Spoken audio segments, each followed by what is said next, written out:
मेरा एक दोस्त था राहुल।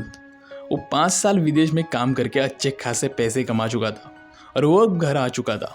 और उसकी माँ उसे बोलती थी कि बेटा अब और विदेश मत जा, यहीं पर कुछ अपना स्टार्ट कर देते तो मेरे लिए भी थोड़ा अच्छा होता।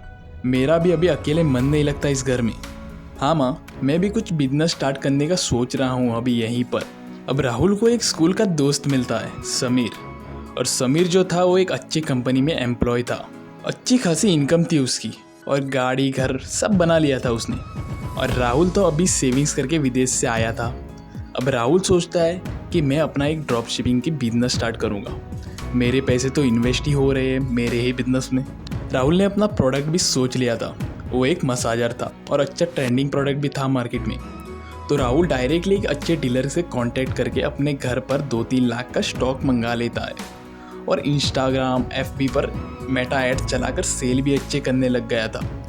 चल रहा था उसका अच्छा खासा। 6 मंथ्स के बाद राहुल का बिजनेस एक अच्छे लेवल की इनकम जनरेट करने लगा। उसने सोचा सब दोस्तों के पास गाड़ी है, मैं भी एक अच्छी गाड़ी ले लेता हूँ। और वो एक अच्छी खासी 25-20 लाख की गाड़ी ले लेता है। कैश में नहीं, डाउन पेमेंट पर ले लेता है। और जो राहुल का दोस्त था समीर, वो उसे देखता है रास्ते में। वो देख के चौंक जाता है कि राहुल ने इतनी महंगी गाड़ी ले ली। मेरे तो ये गाड़ी उसके सामने कुछ भी नहीं है। समीर राहुल को फ़ोन करता है और पूछता है भाई कैसे चल रहा है सब कुछ। राहुल बोलता है भाई सही चल रहा है, मैंने बिजनेस स्टार्ट किया है और गाड़ी भी ले ली है न्यू। और तेरा कैसे चल रहा है? समीर बोलता है ठीक ठाक चल रहा है भाई। और फिर वो बात करके रख देते हैं फ़ोन। अब समीर सोचता है कि वो भी एक बिजनेस स्टार्ट करेगा, लेकिन उसको उतनी ज़रूरत भी नहीं थी बिजनेस की। सब कुछ जो था उसके पास। और वो ज़्यादा पैसे कमाने के चक्कर में 10 लाख का लोन ले लेता है और एक प्रोडक्ट चुनकर अपना बिजनेस स्टार्ट कर देता है। और उसको ज़्यादा कुछ आइडिया नहीं था बिजनेस के, लेकिन बिजनेस से पैसे बनते हैं ये तो सुना था उसने, इसलिए स्टार्ट कर देता है वो। और अब होता क्या है, पहले मंथ में प्रॉफिट और समीर और भी खुश हो जाता है। लेकिन असली प्रॉब्लम अभी शुरू होने वाली थी। पहले मंथ प्रॉफिट हुआ तो समीर को लगा बिजनेस तो बहुत ईजी है। उसने और ज़्यादा स्टॉक मंगा लिए, एड्स का बजट भी बढ़ा दिया। लेकिन इस बार प्रोडक्ट चलना बंद हो गया। कंपटीशन बढ़ गया था, कस्टमर्स कम हो गए, रिटर्न्स आने लगे।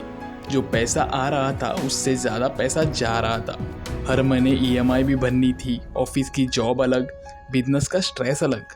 धीरे धीरे उसके ऊपर 10 लाख का लोन भी बोझ बन गया। एक दिन समीर ने राहुल को फ़ोन किया, भाई तेरा बिजनेस इतना अच्छा कैसे चल रहा है? मेरा तो सब उल्टा हो गया। राहुल हंसता नहीं है, वो सिर्फ इतना बोलता है, भाई मैंने बिजनेस सिर्फ पैसे के लिए स्टार्ट नहीं किया था। मैं 5 साल से इसी चीज़ के बारे में सीख रहा था। मार्केट समझा, सप्लायर्स समझे, कस्टमर समझे, रिस्क भी समझा।